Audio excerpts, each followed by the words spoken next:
I learned like the hard way, I think here that at some point in that growth, it's better for you and it's better for the team if you start to draw those boundaries. You cannot be friends with everybody as a leader. You can't be friends with your kids. Like right now, they don't need a friend. They need a parent. And your team doesn't need a friend. They need a leader. And if you don't set those boundaries early enough, it ends up costing you really big. This idea of being self-made is a myth, in my opinion. Like, I think it's like near impossible to be truly self-made. I think it's a combination of like probably three things. One is like super hard work, just being resilient and getting up and just like putting in the reps and the work. I think two is like a little bit of luck, being in the right place at the right time, meeting the right person. But I do think the third is like the people along the way who help you. Hello and welcome to the Unicorn Leadership Podcast. My name is Fahd Alhattab, your host here, running this podcast with a pretty cool guest that we have today. See, this season is all about the David versus Goliath of teams, how small but mighty teams overcome the odds, or how these Davids take on industry giants. And I've got a special guest with me, Nora Beatty. She's currently the VP of People Operations at Cohere, which is the security first enterprise AI company. She's passionate about people. She's got a lot of opinions about HR and leadership. And I've had the chance to have dinner with Nora, see her speak at a panel at Tech Talent North, and we've connected a few times since. She's all about connecting innovative people strategies to better business outcomes. And in this episode, we're going to talk about power of mentorship, why the myth of the self-made leader is holding so many people back, leadership lessons that have reshaped how she shows up as a leader, and perhaps all the cool secrets at Cohere of how we're building a team that scales and a team that can win in a global environment and competitive environment. So Nora, welcome to the show. Thank you. Thank you. So Nora, let's start easy. Let's give you a lob. Tell me a little bit about yourself. We'll start there. Tell me about your current role at Cohere and leading this people operations team at, Canada's largest AI company and the leader in our space, and what that feels like, what that looks like, and where that's taken you. Yeah. So I run the people operations team at Cohere, which is the recruitment function, the core HR function, and then the EA team and our office managers. We were founded in Toronto. Our co-founders are Canadians, but we do have offices around the world, including San Francisco, New York, London at the moment. So we've got like quite a big team supporting all of that. I joined the company 3.5, almost 4 years ago, and there was like 40 people at the company. I was the second or third person they hired that was non-technical. It was like before ChatGPT blew up. So really different time and space. We've grown a lot. How many people? We're close to 500 now. Yeah. In 4 years. So not as much as some of our competitors, which definitely puts us in that distinct David role. Yes. But still, like, objectively, really insane growth over the last almost 4 years. Seen lots of change and growth and maturity in the company. It's been like very exciting and challenging and exhausting and exhilarating. Like maybe all those things every single day. Yeah. 40 to 500. That's huge. And you've been through that journey. That's been under you, a part of your leadership in helping build that team. Yeah. Like I was first HR employee and, focused first on growing the recruitment team. So brought on a great leader. She's moved on from the company now, but an amazing leader at the time, and who helped us grow that team and grow the company. So she really took the company through its first couple growth phases. Yeah. And when you're going through that, there's several phases of growth here, right? Like going from 40 to 100, maybe 100 to 200, like there are a few different stages of that growth as you're going through it. So, I mean, this episode being a little bit of this David versus Goliath theme, what were some of the early days as you were developing your team, recruiting, helping grow? What are some of the things you think you guys did right as an upstart, a come up as part of your David story? What were some of the right leadership insights that drove the growth? I think like first and foremost, the founders were involved in recruiting, especially for leadership positions, but kind of across the board for probably longer than was genuinely like feasible for them. Hmm. but they stayed really close to what we were doing in recruitment and bringing new talent on. And they stayed really close to the talent once they joined. Hmm. And that did two things. It helped us retain people, but I also think it helped us shape the culture as we grew really quickly rather than it getting out of control because they're removed from all of that and all of those people, kind of leaving it up to others to pass it on. They held on to it and really tried to be the ones sharing and disseminating the culture and values of the company for like literally as long as they could. I think that was a huge kind of advantage that we had at the very beginning. Yeah. Isn't that interesting? Like so many founders try to pass culture off to HR. Yeah, I've actually had this debate recently. I had it internally really briefly when somebody called me the head of culture or something like that. And then I had it with a candidate that I was interviewing. And I've like very explicitly, intentionally rejected that title. Like, I'm not the head of culture. First of all, culture comes from the founders. And second of all, I think it's the responsibility of the entire leadership team, all managers, all the people in the company to carry the culture of the company forward. Like, I don't want that on me. I don't think a single person has like the ability to influence or own that in the way that you do over recruitment or something like that. It's not a business unit. Culture isn't a business unit. It's literally what the company is. And so how can that possibly be the responsibility of like any single person, but HR in particular? Yeah. Yeah. It's I find it interesting, right? This is a theme that you sort of brought up in some of our pre-conversations, which is like the importance of mentorship or early influence of like how you build your own skill. And I think it sort of aligns a little bit with this theme here that you're getting to, which is culture isn't built alone. It's everyone is responsible for it. The company is responsible for it. I really like that. Maybe tell me a little bit about your thoughts there and like kind of pulling on that string of you don't do it alone. Yeah, like even if I just take a really small sample of my own life, which is my career in HR, which is, like a little over a decade now, or like a lot over a decade now, I guess. When I look back, there are these really clear moments where somebody invested in me, took a chance on me, like helped me get to that next stage. And without those people, like there's just no way that I would be where I am today. And I think that if we're honest with ourselves, most successful people have those moments. Like this idea of being self-made is a myth, in my opinion. Like I think it's like near impossible to be truly self-made. I think it's a combination of like probably three things. One is like super hard work, just being resilient and getting up and just like putting in the reps and the work. I think two is like a little bit of luck, being in the right place at the right time, meeting the right person. But I do think the third is like the people along the way who help you. For me, like it's a long list, but I think you guys just did a podcast with Penny Farina. Yes. Who is like, I mean, she is incredible. Like I just think Penny is incredible. And she, through a bunch of moves at FreshBooks way, way back, I ended up reporting to her and just Penny was incredible. Like she really spent time with me, teaching me the things that she knew. She let me in to lessons that were like difficult or uncomfortable in a really gracious way.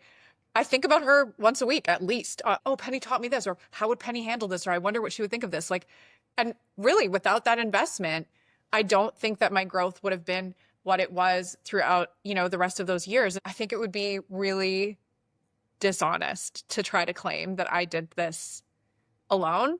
And I do think that there's like a danger to this myth, like a very real danger to this myth, which is it perpetuates forcing others to do it alone. It perpetuates not extending help. And you see this a lot in like kind of older school industries. I hear it with doctors. So we have doctors in our family. I hear this with doctors a lot where like there are ways, arguably, that we could make doctors' early years better. But the feeling from these veteran doctors is like, well, I did it. I worked these crazy shifts. I suffered. And so will you. Yes. And so I'm not going to reach in and help. I'm going to let you. So I think that's probably the easiest illustration, but I do see this everywhere where like the minute that you admit the help that you received, it becomes like overwhelming, the desire to like extend that help to someone else. Maybe the thought that I could help somebody the way Penny helped me is like, oh my God, I'd be honored. Like that would be incredible. That would be incredible, And so you start to seek out those opportunities versus resisting them. Yeah. Sorry, Yeah. that was long-winded. No, no, no, no, don't apologize at all. I mean, one, I like the slight flex of the doctors in your family. Okay, well, they're through marriage, so not blood. No, no, I'm teasing. The other piece, but I think you know, in your humility here, I bet you are playing the same role, the leadership that you've taken on and the mentorship that you're currently doing. I love that you're sharing this because I think, again, without even me trying, it's sort of connecting back to this first principle of David versus Goliath that you mentioned, which is like the founders focused on recruiting the right people, and you don't do it alone. Like there's sort of like, to be an effective leader, you realize you need help. You need other people. You need really talented, smart people to be there with you. You know, one of the big things that you've seen happen at Cohere was this focus on recruitment and talent and culture. What about teamwork? One of the themes we see in a lot of the David versus Goliath is just the Davids have a better opportunity for better collaboration, often because they're tighter and they're smaller, so they're more nimble early on. But how did you keep collaboration and teamwork as a principle while you know, scaled from 40 to 500? If I'm being like very, very honest, this is the thing I would say we struggle with most, and it is the cost of scaling quickly. Like it is, there's many costs of scaling quickly, I suppose, but this one is the one that I feel the most deeply. It's like if you are pacing your growth, you know, if you're going from like 50 to 100 in a year, and then maybe you're adding another 25 or whatever, you can really incorporate those people into your processes, get to know them, take your time. If you're scaling as rapidly as we did, the reason for it is competitive, right? Like you're not doing it because it's like fun or easy. You're doing it because you have to in order to stay competitive. And so you don't really have time to do that work of incorporating people. And I think the trick is really just being aware of that. I say this way too often. There's no such thing as free lunch. No. Eventually, you will have to pay for the speed. And that comes with retroactively trying to teach people how to be collaborative in a time where like you weren't prioritizing it, in encouraging teamwork, cross-functional teamwork at a time when you, like after a time period where you weren't really prioritizing it. There's that saying, shit trickles downhill. Yeah.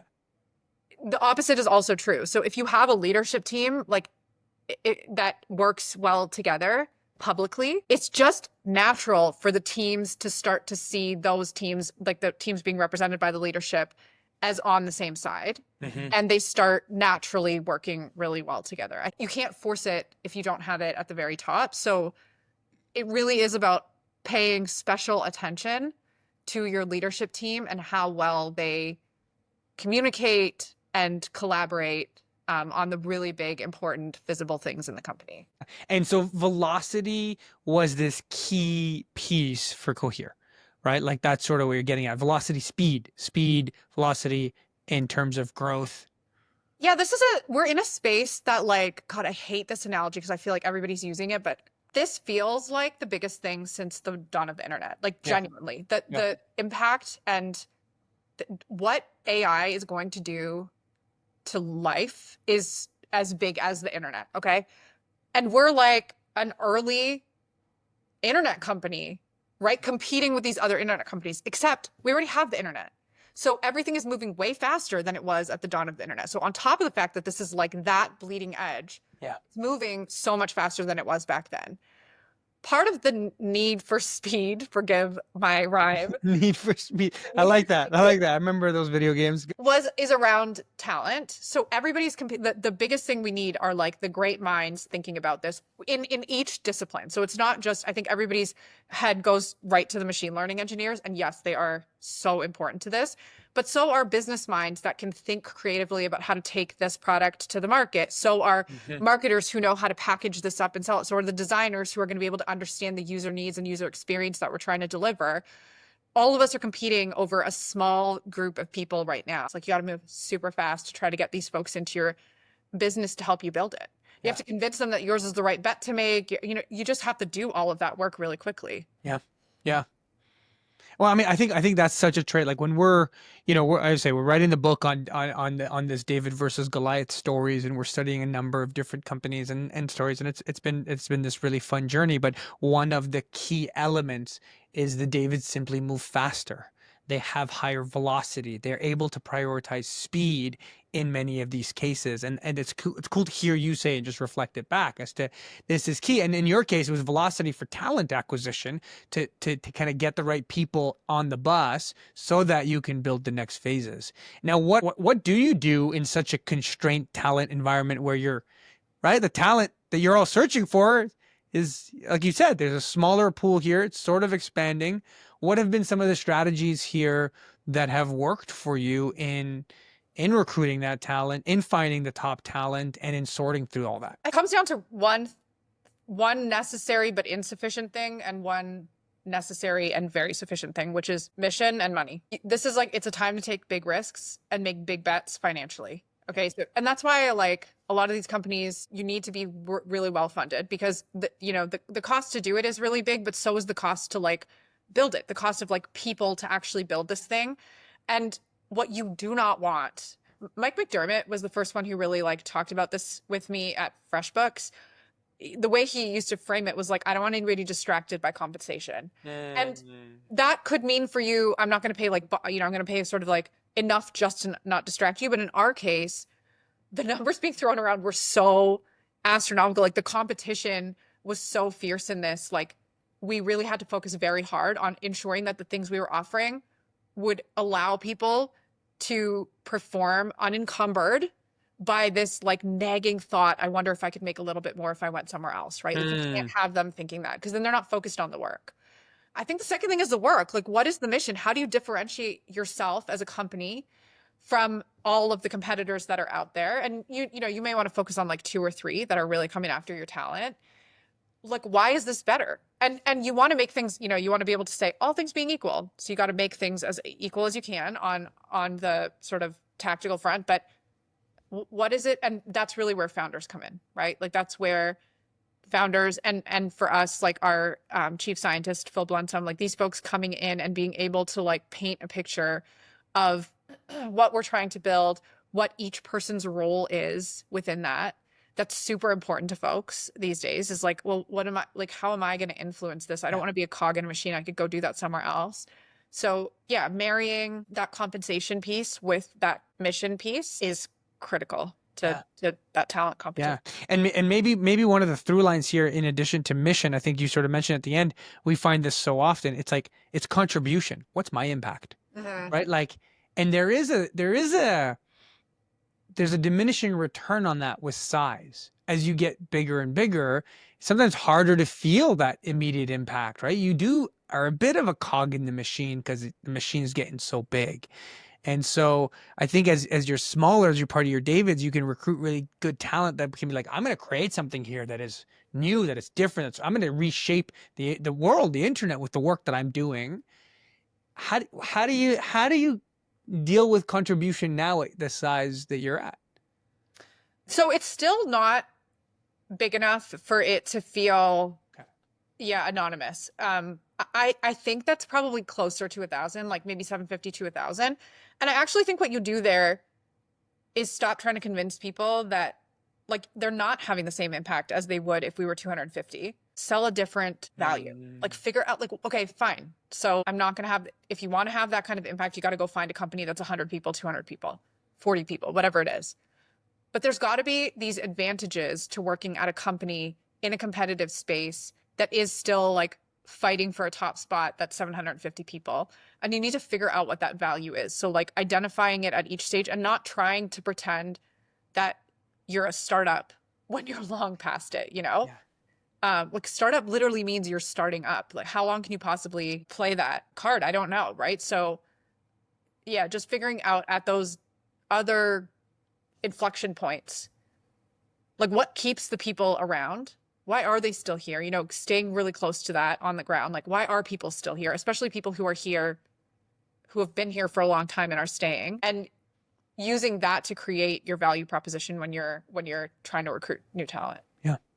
Yeah. And I like how you're thinking of it, just like really understanding the value proposition and how it shifts over the ages and stages of a company, right? The value prop of a 40-person in a company versus a 200-person company. In each of those, there's different values for the leaders that you're recruiting. There's loads of people who don't want a job at a 40-person company. Yeah.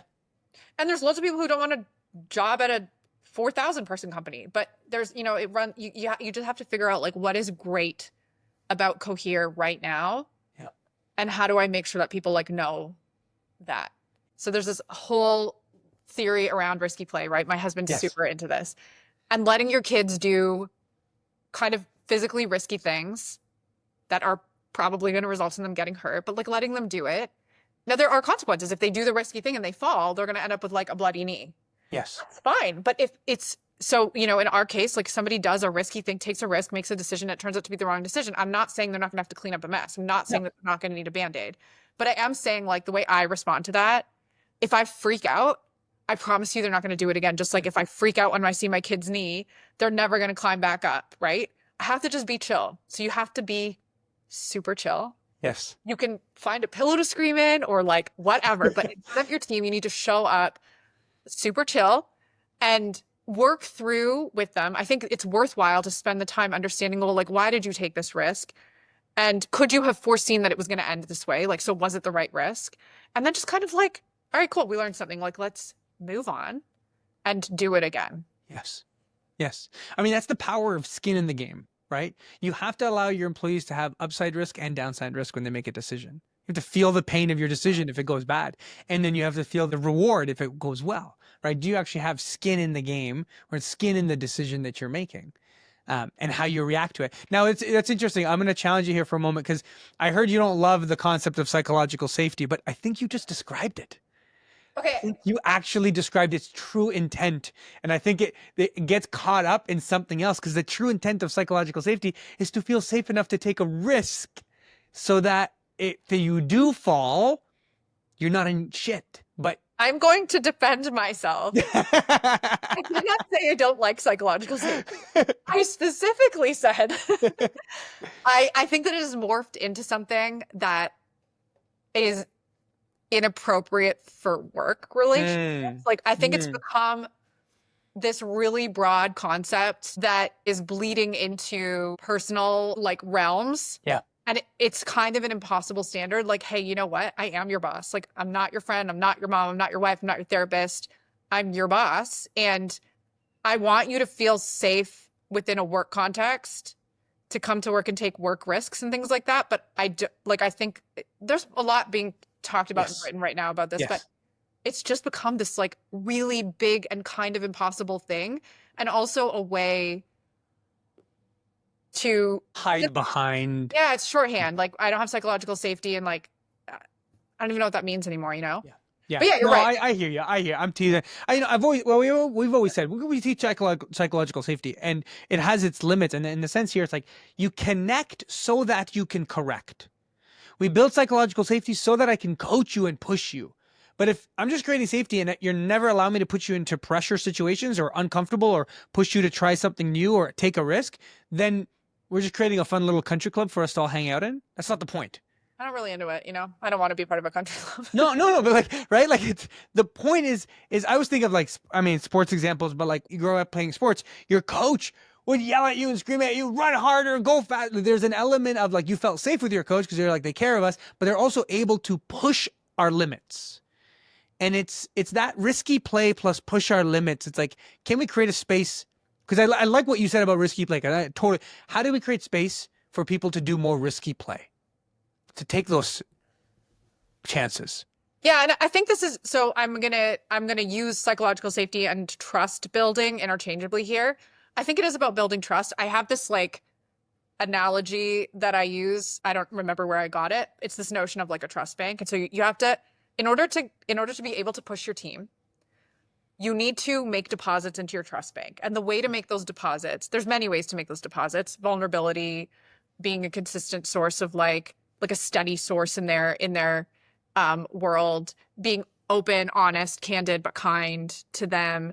And sometimes like taking a risk with them, right? Like I actually do think that builds the trust. As long as you're making those deposits, the minute that you sort of like give them that little shove, they're like, even if they're shocked and a little upset in the moment, they trust you. You've built that. And you can actually afford to draw down from the bank a little bit because you've made so many deposits. You can afford to like, okay, I'm going to make a withdrawal here. So I'm going to I'm going to make you do something that you're super uncomfortable with. And I know you're going to be like maybe mad at me or like upset with me. And I'm okay with that. So as long as you're, and again, I admit that maybe this sounds a lot like psychological safety.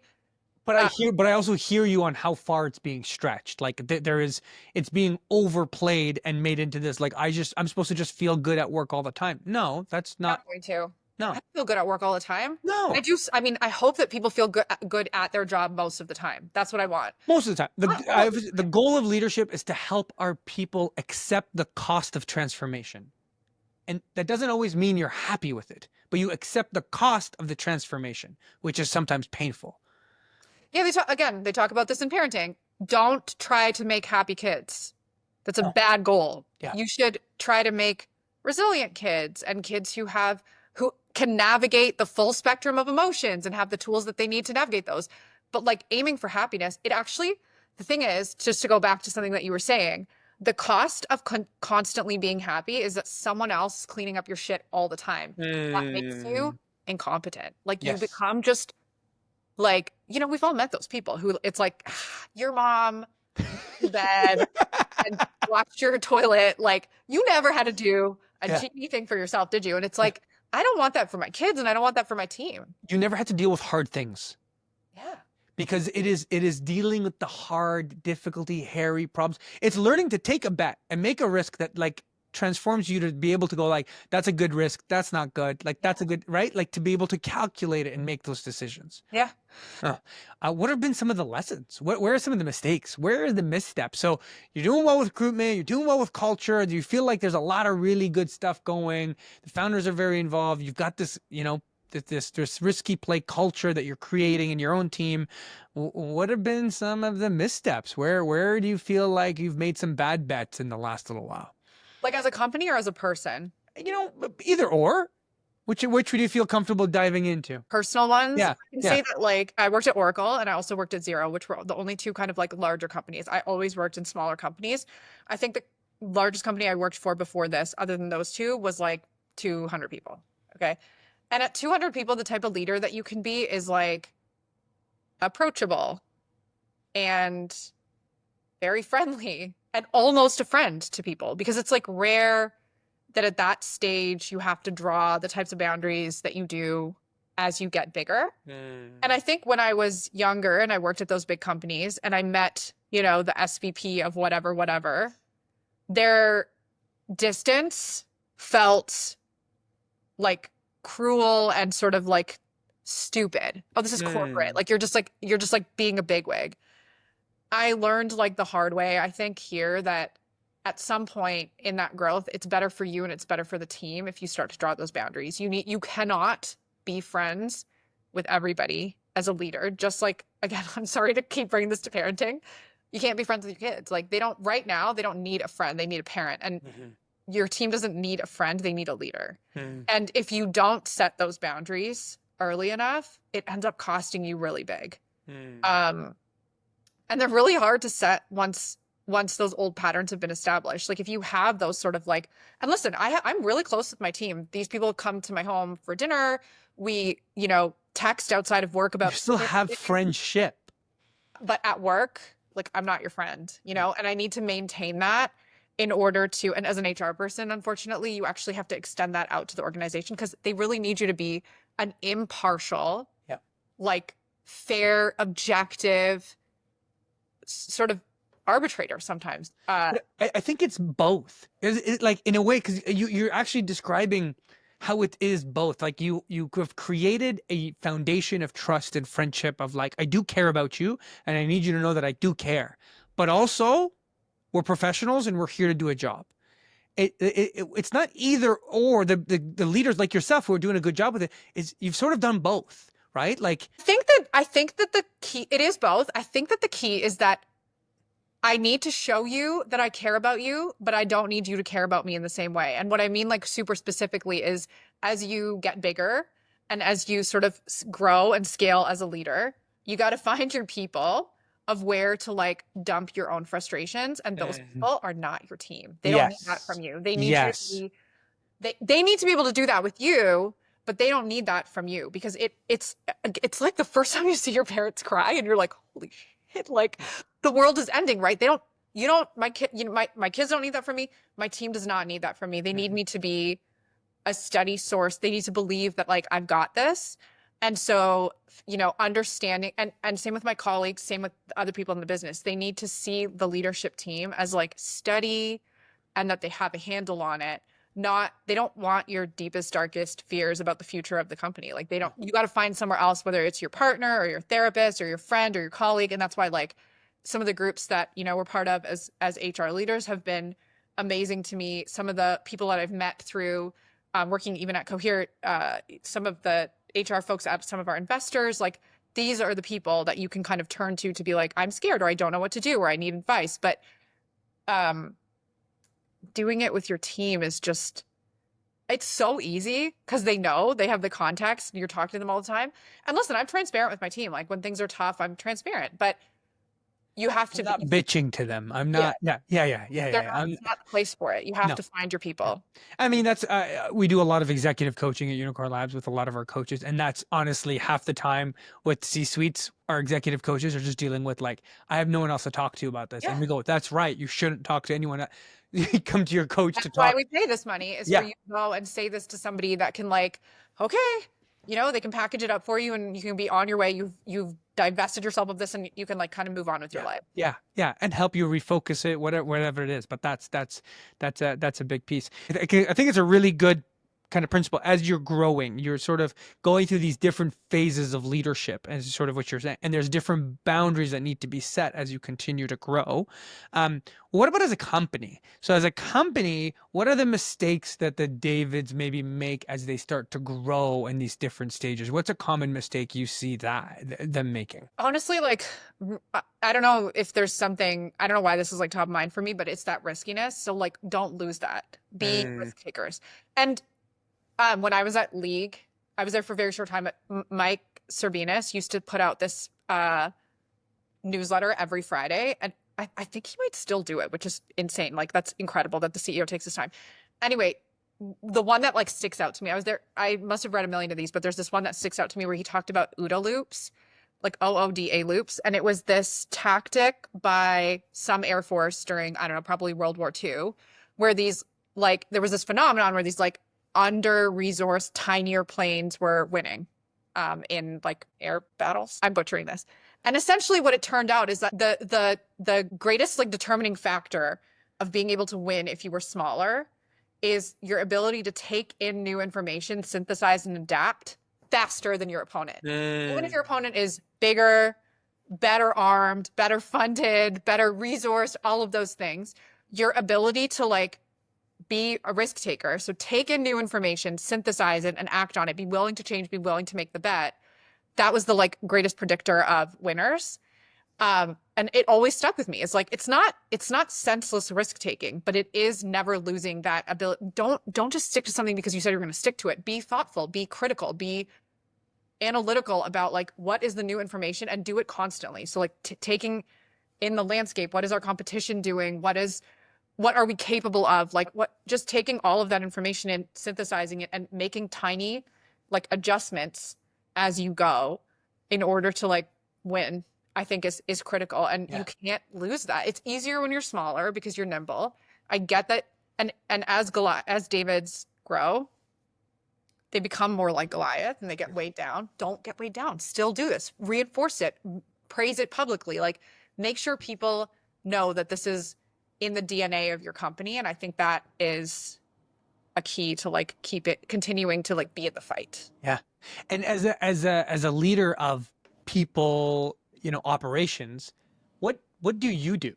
How do you help Cohere do that, for example? Or not even just Cohere, just like in general, how would you help bake that into the DNA? What's the role of leadership in helping ensure you don't get into the Goliath of being too slow in that cycle? I think open communication is probably like key number one, is like when these decisions are up for debating them openly. Yeah. I think it is also just challenging the knee-jerk reaction. Hey, we should promote this person. Hey, we should make this pivot.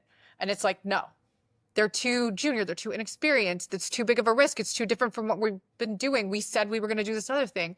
like, okay, is that really a good enough reason to say no to this thing? Like, is it Mm. really, or is it just like, is there a bunch of extra information and context that overcomes those natural like resistance thoughts that you have to making this decision? So like maybe this person's a really fast learner. Maybe this pivot is on the heels of some news or some breakthrough that you didn't have a month ago when you committed to this other path. So like ensuring that you're constantly challenging your initial reaction to things both ways is, I think, really, really important. And again, doing that as publicly as you can, Yeah. because if people see your leaders doing it, and I don't mean publicly, like we don't have to like open the door to executive team meetings, but doing it with your own team, like do it, like that's kind of what I mean by publicly, is talking out these decisions with your own team and letting them see that like, well, initially I had this reaction and then I thought about it and I had this other reaction to it. I think that stuff is really important in reinforcing those behaviors and those thought patterns in your team. Yeah. I love how simple yet powerful that is, right? Challenge your initial reaction, right? Really, really challenge your initial reaction. I like that. Nora, we've had a great conversation here. It's sort of flown by, lots of different ideas. I've been enjoying all of this. We're going to sort of wrap it up here. But Nora, any last thoughts for our listeners? We got founders that listen to this. We've got VPs of talent that listen to our podcast here. And we've got a lot of team managers and leaders who just are really interested in building high performing teams and this whole space. Any last thoughts that you'd love to share? Well, that's a big question. Yeah, I yeah. guess, It's sort of just I think I would just say like, look, a big part of this theme is like build trust, and encourage risky play. So just, I think great things come from big risks. It's always exciting to see what my team comes up with when I allow them to take those risks. Don't like sell yourself short. Don't sell your team short. Like encourage them, push them a little bit after you've built some trust, push them, down the slide that they don't want to go down. I've done that, boy, that's the line. Push them down the slide. the slide that seems too big for your 4-year-old in the Dominican. Just shove her down that slide and see what happens. It turns out she's giggling at the bottom. That is awesome. I love that. What a way to end this perfect episode. Nora, thank you so much. Nora, how can people get in touch with you? LinkedIn, is that the best place to connect? Great. Yep. Awesome. We'll put that in the show notes and connect with you on LinkedIn. Folks, if you made it to the end of the episode and you got some questions for us, send your questions in. You can send them directly to me, Fahd@unicornlabs.ca. Or I think now with Spotify, you can actually comment right on the episodes, which is pretty cool. So feel free to comment on those episodes, connect with us, and we look forward to our next episode. Nora, thank you so much. This was fun. This was wonderful.